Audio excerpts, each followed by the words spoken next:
Hi, I'm Natalie. I am a writer, a sometimes actor, although not as much anymore, and a storyteller. None of that is super relevant to what I am going to talk about in this video or in other videos, but I felt like a brief personal introduction was necessary. Not like anyone who doesn't know me is going to be watching this though, so. uh, as far as personal introductions go, probably the most important thing to know about me is that I'm pretty nervous. I'm nervous for two reasons. One of them a little more looming than the other. The first and lesser one is I'm not great at video. I'm better on the page. And I mentioned I used to be an actor. I actually have a degree in acting, and it was mostly theater that I studied, but I remember we had a TV and film class, and we would film these scenes every week or projects, and we would edit them all together, and then the next week we would all sit down and turn off the lights and watch everyone's work. And it was like a running joke that I was squirming all over my seat and looking everywhere but the screen. Like I needed one of those devices from Clockwork Orange that they put on Alex to just keep me looking at the screen. It's hard when there's other people around. It's a little easier when you're alone. But yeah, as it turns out, it is not great to not be able to watch yourself if you want to be an actor. So, in case you didn't know. But why did I say all that? I said that because, yeah, I'm not great on video. But so why am I doing video? I'm doing video because, because I want to challenge myself. And also, I think it's easier for people to consume. I have a blog. It has nothing to do with anything I'm about to share in this video or other videos. It's for personal essays and fiction. And two people read it, one of whom is my mother. I get really verbose when I write. Also when I speak, obviously, but when I write especially, and I think it's hard for people to sit down and read long things. Or maybe I'm a bad writer, I don't know, but I also am hoping that the videos are going to help me let go of my perfectionism a little bit, because with writing I could sit there all day and try to think about the right words to say. With a video, I kind of know it's not going to be great, so I'm able to let it go a little bit more and not stew over the words, although I do have a script here, so not totally letting it go. So yeah, I'm nervous about the video thing, but I'm also nervous about the content. I would like to, not so much in this video, which is kind of more of an introduction, but in future videos, come on here and share some viewpoints, opinions, ways of thinking, perspectives that I don't think are controversial, but I know are controversial because I don't live under a rock. And that scares me. I want to make it clear that I'm not sharing. I'll get more into my reason for sharing later on in the video. I have the script here, but I want to make it clear right now I'm not coming on to share opinions to stir the pot or to get attention or to add to the noise. I really want to share how I got to that way of thinking, like my story, why I think the way that I do. Not that you need to care at all, but I would love to show people, here's someone who thinks maybe differently than you, and I like to think I'm a decent, good-hearted person, and yeah, it's okay that someone thinks differently than you, and it doesn't make them terrible. And you know, that's scary. It's scary to share dissenting opinions that go against the mainstream. Social media is scary, and I say that with the full understanding that social media is stupid. It's also scary, and even offline, in the real and thus vastly more important world, sharing dissenting opinions is scary. There's a lot of division in the world right now. I probably don't need to tell you that. I personally feel like it's been getting worse since January. There's a lot of intolerance for different opinions, and this is probably the subject. Sorry, I just hit the tripod. this is probably the subject for another video in and of itself, but a lot of times that intolerance for different opinions comes under the guise of social justice or for the common good. And I'm not ragging on social justice or the common good. I'm not saying that anything done in the name of social justice is inherently bad or has an ulterior motive, but I do see the umbrella of what covers, you know, speech and names and words and thoughts and viewpoints and ways of voting that are considered harmful to people or harmful to a certain group of people. I see that umbrella getting wider and wider and wider, and more and more and more things are coming underneath its protection, for lack of a better word.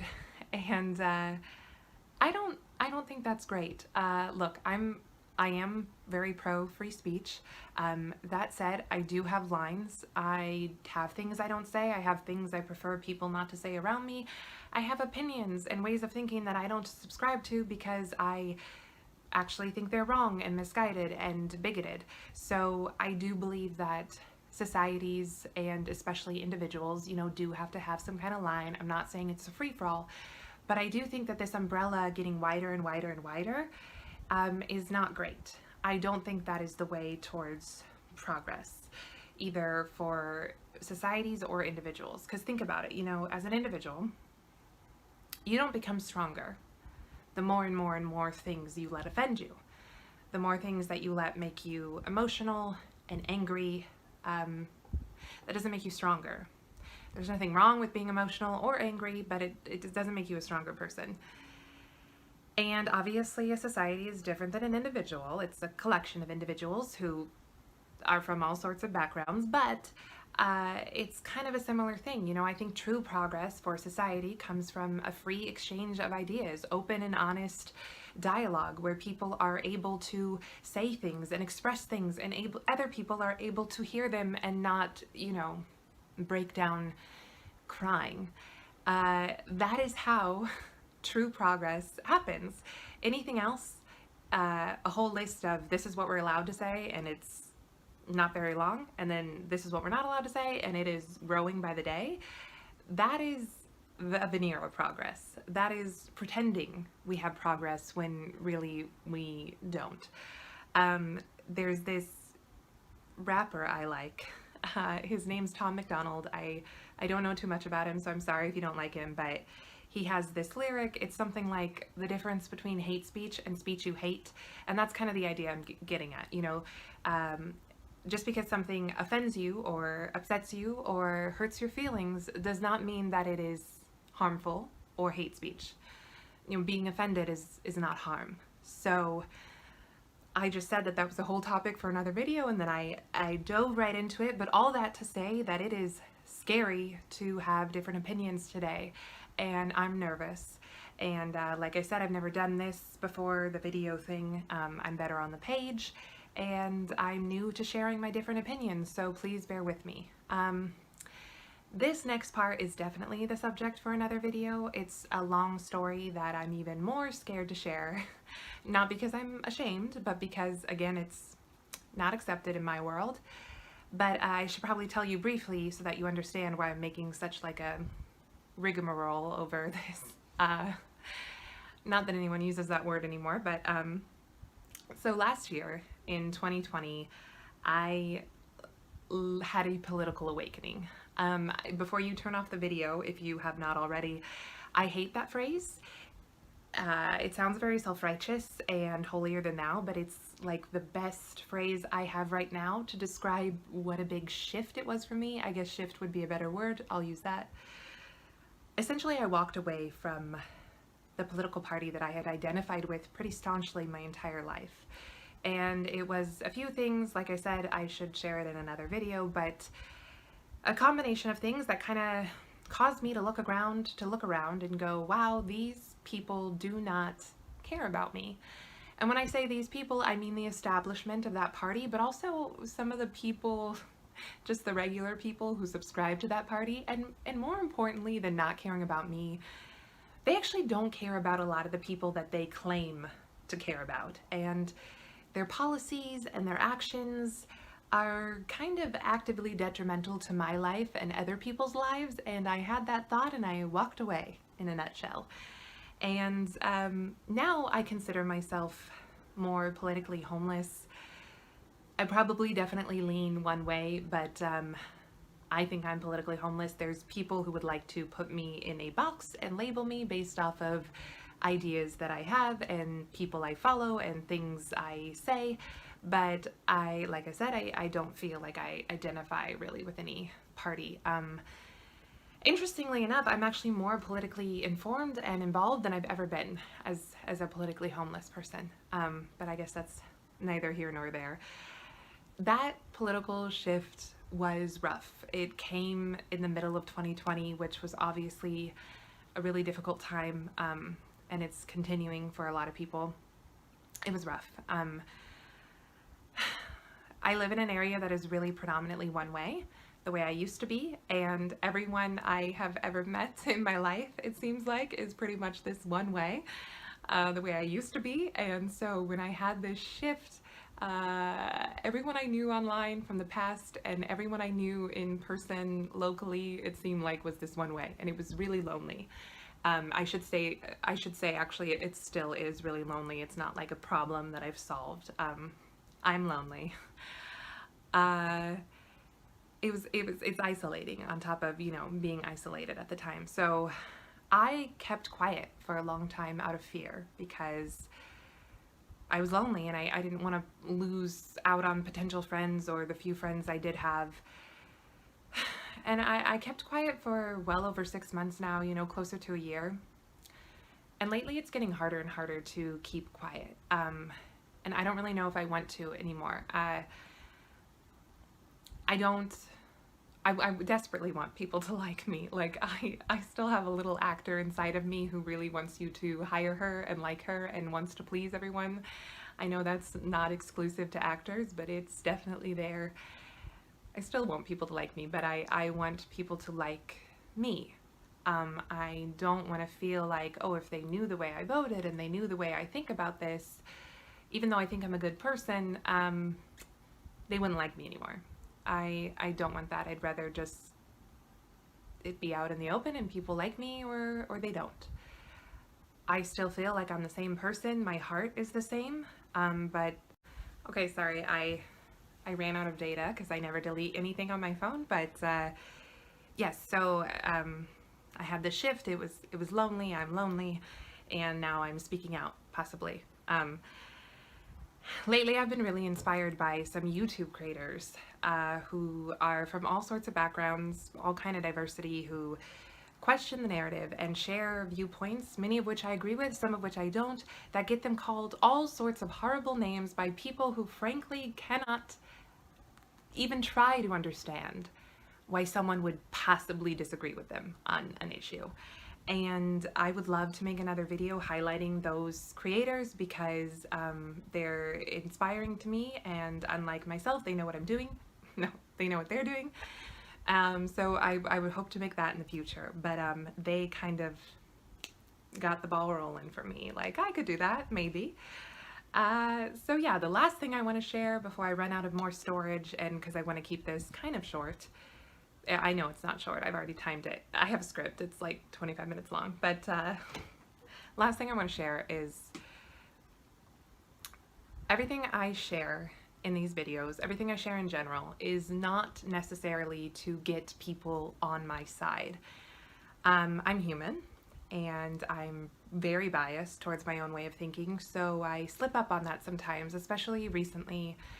There's some current issues that are really just, they get me going. Just like I'm sure you have issues that you don't have issues, but you have issues that get you going as well. You know what I mean? And frankly, I would love for you to agree with me on those issues. It would make my life easier, but still, I want to be held accountable, and I hate that word, but here it applies. I want to be held accountable that my goal, first and foremost, in making these videos is not to convince people to think like me. Now, I should say my goal, I should say first, my goal is actually, I would like to do whatever I can to help heal the political and social division. That said, I am going to be strong in my viewpoints and convictions. I'm going to be very critical of opposing viewpoints that I feel are very misguided and have a lot of blind spots. And so it's not going to be, everybody's right and we're all going to hold hands. But my main goal is healing that division, helping people understand how someone might think differently from them and still be a good person. And I think healing the division really starts with each of us allowing other people to disagree with us and letting that be okay. There's so much hateful rhetoric right now, and I know you know that. Like I said, I feel like it's worse since January. I hear and see so often, if you vote this way, or you voted for this person, you are this name, or that name, or whatever name. If you vote this way, or you vote for this person, you are committing an act of violence against this community or that community. And that is so wrong, just so misguided to say, and really just not just to say. Obviously, we know the name calling goes on. I'll deal with that in a second, but just going with this idea of it's an act of violence against a community, it's kind of sick and manipulative to weaponize the vote, to tell someone that if they disagree with you on an issue or they just vote for a person, they are committing an act of violence. Especially when we talk about candidates. Candidates aren't policies. Obviously, I understand they stand for policies. I get that. But it would be great if we could tailor build our candidates and give them everything we love and take away all the stuff we don't like, because most of us have things we don't like, even about the candidates that we support. But unfortunately, we can't do that. And no candidate anywhere at any time is ever going to speak to everybody and appeal to everybody and deal with and speak to every single issue all the time to the same degree, or speak to every single issue, period. I mean, they can't do that. That's impossible. So there's always going to be somebody who feels like that candidate doesn't speak for them, of course. If that wasn't the case, we probably wouldn't have elections. We would all just agree that God had come down and this is the perfect candidate, and there you go. That's not how it works, though. So you can have candidate A, and we all have different priorities, right? That's okay. We all have different priorities during every election. So you have candidate A, and you might think that candidate A does not care about group B. You might even think that candidate A is actively working against group B, right? And maybe you're right. Let's say that you're right. But I, over here in group C, like what candidate A is saying. Candidate A speaks to my issues right now, my concerns, my priorities for myself and my family and my community. And it doesn't mean that I hate group B. I might love group B. I might want the same things that you want for group B. But right now, this candidate, out of all the other candidates, is speaking to my concerns. And that's okay. In every election, there is a candidate who, more than any other candidate, speaks to your concerns and your priorities. We have to let people have different priorities without it being, an act of violence. So I'll just leave that there. But and then going to this idea of, if you vote this way, if you vote for this person, you're this name. It's really easy today to go straight for the name. It's easy, it's lazy, frankly, and it's a cheap shot. And it's meaningless. And when you call someone a name for voting differently than you or disagreeing with you, you are not only taking away their right to think differently than you and to vote differently than you, you are taking away their humanity. You are making them a lesser person and distilling them down to this one awful name. And it also just shows your weakness when you call your opponent a name. It shows that you're not strong in your own argument. If you're really strong in your argument and you are confident in the validity of your argument and your convictions, and you're confident that your opponent's argument is not as strong, then you're going to address your opponent's argument. You're not going to address your opponent themselves and say you're a racist or whatever it is. It shows weakness, and it's lazy. So please don't do it. I know I'll probably get it, but just try not to do it. I don't get it, and it's not right. But moving on to my script here, I've gotten a little off track. You know, there is this Thomas Sowell quote that I love, and I keep quoting it. No matter how you feel about Thomas Sowell, I think this quote stands on its own as pretty profound, and the quote is this: "One of the most pathetic and dangerous signs of our times is the growing number of individuals and groups who believe that no one can possibly disagree with them for any honest reason." And my main goal in these videos is to get us back to, and I do think it is back to, I feel like we used to be there probably before my time of being interested in politics, definitely before the advent of social media. It's like this mythical time that we all hear about as millennials, but get us back to this idea that we can understand that there are honest reasons out there to disagree with us. And there are probably more than we think. And, you know, I believe there's evil in the world. I actually believe there's evil in all of us. There's another quote I like that I'm going to share with you really quick. It's from Alexander Solzhenitsyn. I probably said that wrong. I did look up how to say it prior to shooting this, but he's a great writer if you don't know him. And the quote is this: "If only it were so simple. If only there were evil people somewhere insidiously committing evil deeds, and it were necessary only to separate them from the rest of us and destroy them. But the line dividing good and evil cuts through the heart of every human being." And I love that quote. I love those two quotes so much. And I think, you know, there probably are evil people out there, people who, you know, the line of evil has overtaken the line of good. And I don't know whether that's reversible or fixable or whatever, but the point is, I think there are far fewer evil people than we like to believe, or than we are told to believe by the media or by elected officials or whomever.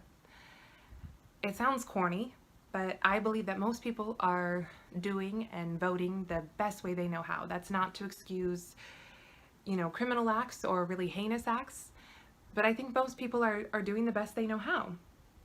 And so if you just dismiss someone for voting differently than you dismiss a group for voting differently than you, or entire groups of people, no matter how angry or justified you feel your anger is, you're actively contributing to this horrible, horrible division that will just never get healed. You're telling people that they don't have a right to disagree with you. They don't have a right to vote differently than you. You're assuming, not giving them the benefit of the doubt, that they don't have honest reasons to disagree with you. And you know, the only way we're going to know if someone has honest reasons for disagreeing with us is by listening to them. So many times, you know, I see people dehumanizing like entire groups, and it's obvious you've not spoken to the entire group. That's impossible. They just write off people they don't even know. We have to listen. When we put ourselves in other people's shoes, if we had lived their life the way they had lived it, I really think that the way that they think, the way that they speak, the way that they behave, the way that they vote would make sense to us. We might still disagree with it, but it would make sense to us. It would be more accessible to us, easier for us to understand. So at that point, it's no longer this like big, evil, scary, incomprehensible, how could you possibly vote that way kind of thing. And it's more of a, I don't agree with it still, but I see how you got there. And then from that point, almost anything is possible. You can have a civil discussion. You can reach some kind of conclusion, maybe some kind of compromise. Maybe someone, you realize they are closer to the truth than you are, or vice versa. They realize you're closer to the truth than they were. And so now you've joined sides. Or, you know, you decide to agree to disagree, and you still love each other, or at least are civil with each other, and that's fine. But it's not like this, oh, everybody is evil who votes this way or who disagrees with me. I just really want to help do what I can as one person to help stop that. Because I'm an honest, decent, and good-hearted person, I think. And you probably disagree with me on a lot of things. So maybe that'll open your mind a little bit, I don't know. But that's all I have to say for now. I would love for future videos to be more focused on particular issues and, you know, kind of more research based, while also still sharing my story of how I got to where I got. And if I can, you know,